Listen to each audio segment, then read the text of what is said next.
नमस्कार। मैं सुमित्रा चक्रवर्ती, आप लोगों की हिंदी की शिक्षिका, फिर से आप लोगों के समक्ष उपस्थित हूँ। आज हम व्याकरण पढ़ेंगे। ये आप लोगों के ये 5वीं कक्षा का पहला व्याकरण का क्लास होने वाला है। इससे पहले हमने रिमझिम की एक कहानी पढ़ी थी और आज हम व्याकरण पढ़ेंगे।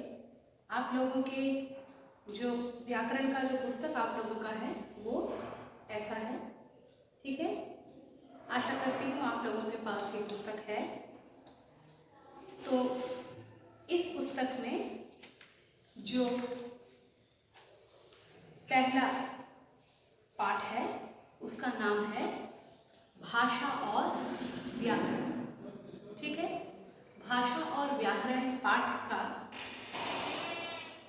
पठन करने से पहले मैं आप लोगों से कुछ सवाल पूछना चाहूँगी।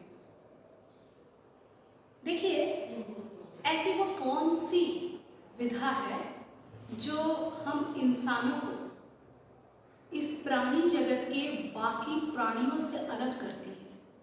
ज़रा सोच के बताइए, अपने दिमाग पे जोर डालिए।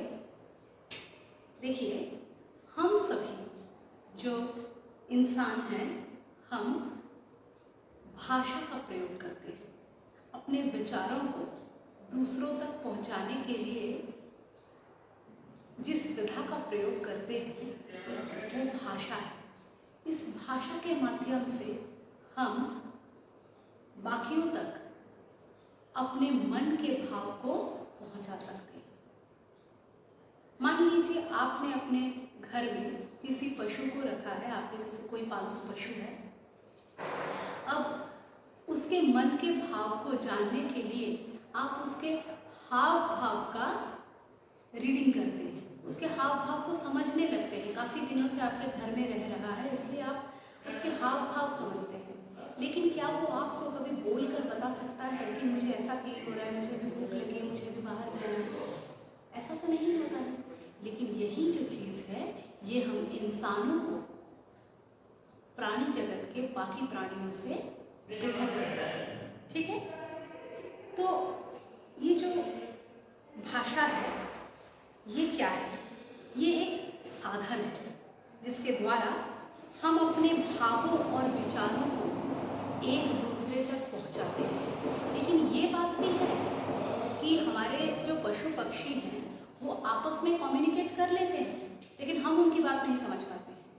इसका मतलब सिर्फ भाषा बोलने आने से ही नहीं होगा, उसको समझ में आना भी ज़रूरी है, ठीक है। तो इसका मतलब हम सिर्फ भाषा को बोलेंगे ये काफ़ी नहीं है, सामने वाले को वो भाषा समझने में भी आनी चाहिए। तो भाषा एक ऐसा साधन है जिसके द्वारा हम अपने भावों और विचारों को दूसरों तक पहुंचाते हैं और दूसरे भी उनको समझकर हमारा आशय ग्रहण करते हैं। ये हुआ एक कंप्लीट भाषा का डेफिनेशन, ठीक है।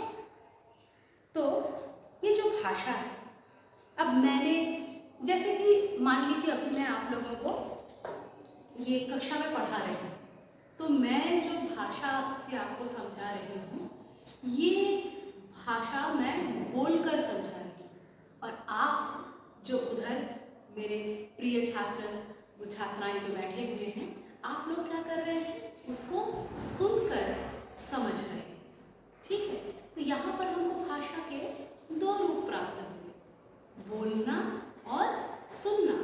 कुछ देर बाद मैं आपको कुछ लिख कर दिखाऊंगी, वो भी तो भाषा ही हुई। भाषा के माध्यम से ही ना मैं लिख के आपके सामने आ रही हूँ। तो वो क्या हुआ? लिखना। तो इसका मतलब हमको भाषा के दो रूप पता चले, एक है मौखिक, एक है लिखित। मैं मुख से बोल रही हूँ, आप सुनकर समझ रहे हैं, और मैं जो लिख रही हूँ वो है लिखित भाषा। तो भाषा को हम कैसे लिख सकते हैं? ये रहा भाषा।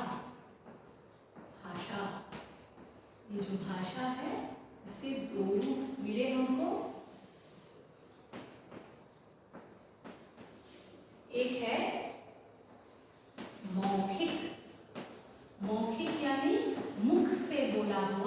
मौखिक और दूसरा है लिखित,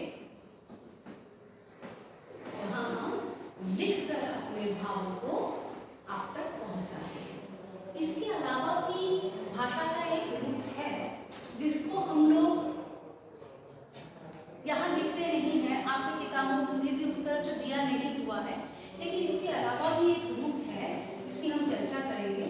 इसे कहते हैं सांकेतिक भाषा। ठीक है, सांकेतिक भाषा।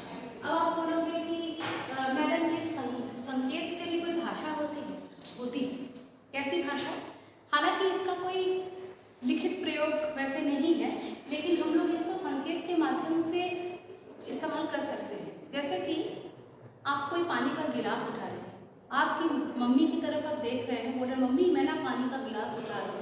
आपकी मम्मी क्या करती है? आपको ऐसे दिखाती है, तो आप समझ जाते हैं कि मम्मी का उत्तर ना है, तब आप उसको रख देते हैं। तो भाषा का काम तो पूरा हुआ, आप समझे और मम्मी की बात के मुताबिक अपने कार्य भी किया, तो ये भी है। लेकिन इसकी अभी हम चर्चा इससे ज़्यादा करने की हमको ज़रूरत नहीं है। फिलहाल हम मौखिक और लिखित को लेकर ही चलेंगे। अब मौखिक भाषा के रूप जो हैं वो आप सभी जानते हैं। जैसे कि मैं आपको कुछ बोल रही हूँ, आप लोग मेरे विद्यालय में प्रवेश करते ही बोलते हैं गुड मॉर्निंग मैडम, सुप्रभात मैम। तो ये क्या है? ये भाषा का मौखिक रूप। और जैसे कि समाचार पत्र है, किताब है, ये हमको भाषा के लिखित रूप से हमारा परिचय करवाते हैं। ठीक है, तो अभी आप लोग ये तो समझ गए हैं कि भाषा का मौखिक रूप और लिखित रूप क्या है। मुझे नहीं लगता है कि आपको इसमें अब कोई कठिनाई है, यदि है तो आप हमें ज़रूर बताएं। आगे हम भाषा के कुछ कौशलों के बारे में पढ़ेंगे। ठीक है, भाषा के कौशल।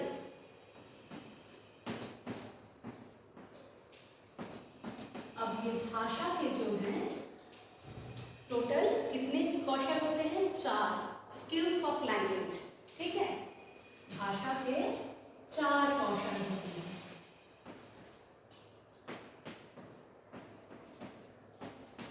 भाषा के 4 कौशल कौन कौन से होते हैं? सबसे पहला आपने क्या किया? मैंने बोला और आपने क्या किया? सुना। तो सुनना, सुनने के साथ साथ दूसरा क्या होता है? बोलना। उसके अलावा भी क्या हुआ?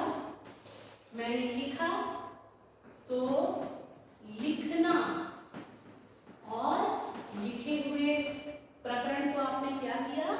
आपने पढ़ा तो पढ़ना। अभी आप किसी किताब में देखेंगे ये जो ऑर्डर है ये इधर उधर हो सकता है, इसका कोई सटीक क्रम नहीं होता है। इसको आप कैसे भी लिख सकते हैं, सुनना बोलना या बोलना सुनना, लिखना पढ़ना या पढ़ना लिखना, आप लिख सकते हैं, इसमें कोई प्रॉब्लम नहीं है। तो क्या है कि सुनना, बोलना, लिखना और पढ़ना। ठीक है, सुनना और बोलना भाषा के कौन से रूप में आ रहे हैं? मौखिक रूप के अंदर। और लिखना और पढ़ना भाषा के लिखित रूप के अंदर आ रहे हैं। तो ये सुनना और बोलना भाषा का मौखिक रूप, मौखिक रूप। और ये लिखना और पढ़ना ये है भाषा का लिखित रूप।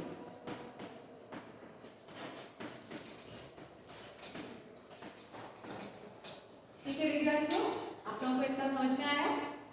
ठीक है, भाषा के अलावा भी एक और चीज हम प्रयोग करते हैं, जिसे कहा जाता है बोली। क्या कहते हैं? बोली। ठीक है, ये बोली क्या है? ये बोली है एक भाषा का मौखिक रूप। ठीक है, भाषा का वो मौखिक रूप जो बहुत सीमित क्षेत्र में बोली जाती है। ठीक है, जैसे कि आप हिंदी भाषा का प्रयोग पूरे भारतवर्ष में जा रहे हैं, कहीं पर भी कर रहे हैं, लेकिन उस बोली का प्रयोग आप किसी एक सीमित क्षेत्र में, किसी एक प्रदेश में, ठीक है, वहाँ पर कर रहे हैं। अब इसकी एक और विशेषता है कि इन बोलियों में ज़्यादातर साहित्य की रचना नहीं होती है, ठीक है। साहित्य रचना करते वक्त उस बोली की भाषा का ही प्रयोग किया जाता है। भाषा की है छोटी इकाई जो कि एक सीमित क्षेत्र में बोली जाती है, उसको बोली कहा जाता है। और लगभग बोलियों से साहित्य का निर्माण नहीं होता है।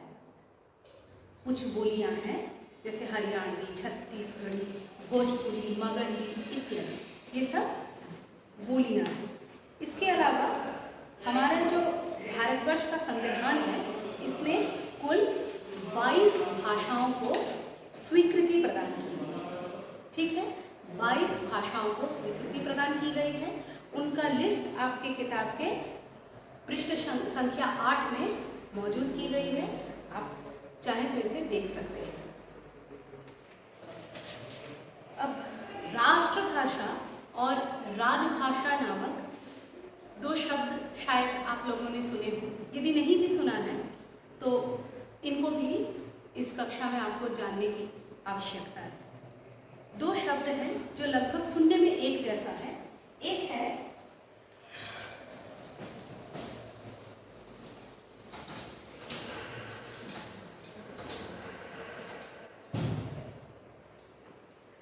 राष्ट्रभाषा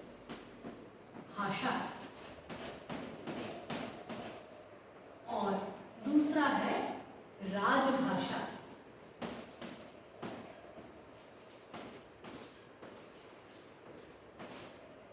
ये दोनों समान दिखने वाले शब्द हो सकते हैं, लेकिन इन दोनों में काफी अंतर है। राष्ट्रभाषा वह भाषा होती है जो एक राष्ट्र की, एक देश की, एंटायर नेशन की सभी नागरिकों द्वारा प्रयोग की जाने वाली भाषा है। राष्ट्र को हम अंग्रेजी में क्या बोलते हैं? नेशन, ठीक है।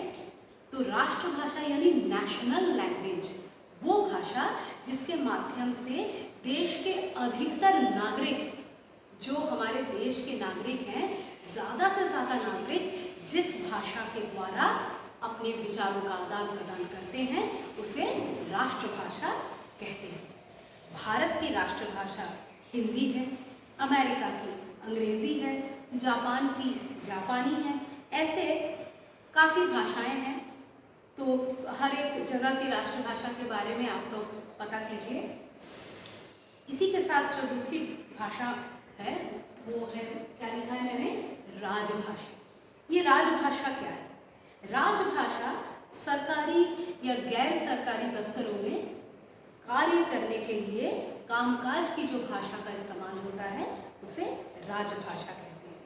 अब भारत में 2 राजभाषाओं का प्रयोग होता है, एक है हिंदी, दूसरा है अंग्रेजी। आपकी किताब में इधर केवल हिंदी लिखा है, लेकिन हम लोग अंग्रेजी का भी इस्तेमाल करते हैं। हम दोनों भाषाओं का ही इस्तेमाल करते हैं और दोनों में ही भारतवर्ष के राजकाज होते हैं। तो ये हुआ राष्ट्रभाषा और राजभाषा। तो आज हमने क्या क्या पढ़ा? हमने भाषा जाना, भाषा के रूप जाने, भाषा के कौशल जाने, राष्ट्रभाषा, राजभाषा के बारे में जाना और बोली को समझा। हम इसी कक्षा के अगले भाग में लिपि और व्याकरण के बारे में जानेंगे। धन्यवाद।